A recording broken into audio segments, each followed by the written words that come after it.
राज्यामधल्या शेतकऱ्यांसाठी आनंदाची आणि मोठी बातमी आहे।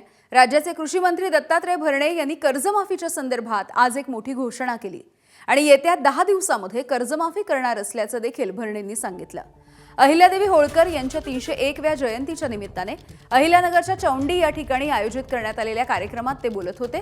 30 जून पूर्वी कर्जमाफी करू असं आश्वासन गेल्या वर्षी राज्य सरकारने दिलं होतं। बच्चू कडू यांच्या आंदोलनानंतर मुख्यमंत्री देवेंद्र फडणवीस यांनी याविषयी घोषणा केली।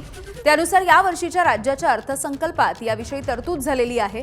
पुण्यश्लोक अहिल्यादेवी होळकर शेतकरी कर्जमाफी योजनेच्या अंतर्गत 30 सप्टेंबर 2025 पर्यंत पीक कर्ज थकीत असलेल्या पात्र शेतकऱ्यांना 2 लाख रुपयांपर्यंत कर्जमाफी दिली जाईल। तर नियमित कर्ज परतफेड करणाऱ्या शेतकऱ्यांना 50,000 रुपयांपर्यंत प्रोत्साहनपर लाभ दिला जाणार आहे।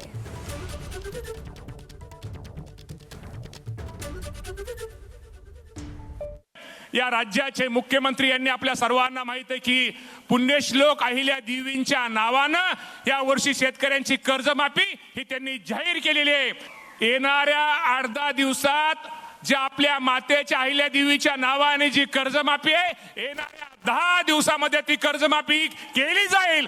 हे माझ्या शेतकऱ्यांना आजच्या कार्यक्रमाच्या निमित्तानं आदरणीय शिंदे साहेब, फडणवीस साहेब, वहिनींचा त्यांची परवानगी घेऊन आज आपल्या सगळ्यांना सांगतो।